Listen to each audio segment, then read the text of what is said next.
मंडळी, तुम्हाला माहित असेल की एसटी महामंडळाच्या एसटी बस स्टँड मध्ये पाणी बॉटल विकण्यासाठी काही लोकांना परवानगी दिली होती आणि प्रवाशांना कमी किमतीमध्ये पाणी बॉटल मिळाली पाहिजे अशी एसटी महामंडळाचे उद्दिष्ट होते। पण प्रत्येक बस स्टँड मध्ये असे पाण्याचे स्टॉल लावलेले सुद्धा आपल्याला दिसत असतीलच, कारण पाणी विकणे एसटीचा लोगो वापरून खूप दिवसापासून चालू झाले आहे। पण या ठिकाणी पाणी बॉटल अत्यंत महागात विकल्या जात आहेत। एका महिलेने या पाणी विकणाऱ्या महिलेचा व्हिडिओ शूट करून सोशल मीडियावर पोस्ट केला।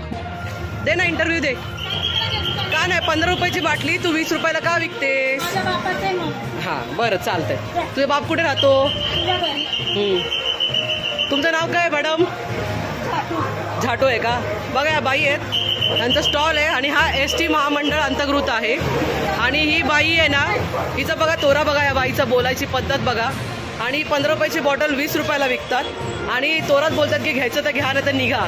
अशा लोकांना लायसन्स का देतात मला तेच कळत नाही एसटी महामंडळ। हा या ना, बोला ना, बोला बिंदास बोला। हां अजून काय बोलायचं आहे बोला।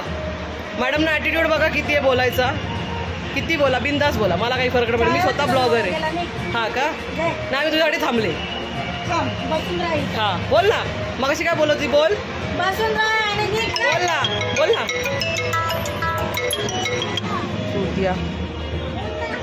मंडळी, हा व्हिडिओ पाहून तुम्हाला काय वाटते कमेंटमध्ये नक्की कळवा आणि एसटी महामंडळाच्या चॅनलवर नवीन असाल तर चॅनलला सबस्क्राईब करा। धन्यवाद।